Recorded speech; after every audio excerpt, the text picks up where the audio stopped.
விவசாயம் பண்ற உற்பத்தி பண்ற பொருள் விலை இல்ல. உங்களை நம்பிதான் நாங்க வாக்களிச்சோம். உங்களை நம்பிதானே இத்தனை ஆண்டுகளை வந்து பின்தளிக்கிறோம். 4000 சொன்னீங்களே, ஏன் கொடுக்க மாட்டேன்றீங்க? என்ன காரணம்? விளக்கம் கொடுக்கணும் கேட்டுக்கிறியா?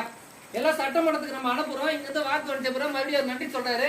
அப்பயாவது வந்து நம்ம வந்து துண்டை போட்டுன்னா அவர் கூட சைட்ல போட்டோ தான் எடுத்துக்கணும். போட்டோ எடுத்து நம்ம பேஸ்புக்கு ட்விட்டர்னா ஏனைய பொறுப்புல நம்ம வச்சு அப்படின்னு நம்ம சந்தோஷம் அடைஞ்சிடறோம். நம்ம சந்தோஷம் அடையல. நாம வந்து அந்த ஒரு அல்ப சந்தோஷம் அடைஞ்சுக்கிறோம். விவசாயிகள் உற்பத்தி பண்ற பொருள்கள் உயரணும். அது எப்படி உயரும்? ஊதிய விலை வேணும். ஒரு கம்பெனி அந்த பிஸ்கட் எடுத்தாங்க, பிஸ்கட் கம்பெனி 5 ரூபாய் நிர்ணயிக்கப்படுகிறது. அவன் அது 5 ரூபாய் கம்மியா வைத்தா நஷ்டம் வரும்னு சொல்றான். அவன் வேலை கரெக்டா வைக்கிறான் இல்லையா? நம்ம வேலையை கரெக்டா வைக்க முடியுதா? தள்ள முடியாது. ஆக நம்ம எல்லாம் வந்து விலையை நிர்ணயிக்கிறப்ப இருக்கணும். விவசாயிகள் உற்பத்தி பண்ற பொருளுடைய விலை இருக்கணும். கடந்த காலத்துல MS சாமிநாதன் ஒரு ஆணைய அறிக்கை விட்டாரு. விவசாயிகள் 50 ரூபாய் செலவு பண்ணா 100 ரூபாய் தரணும். அதான் இரட்டிப்பு முறைன்னு.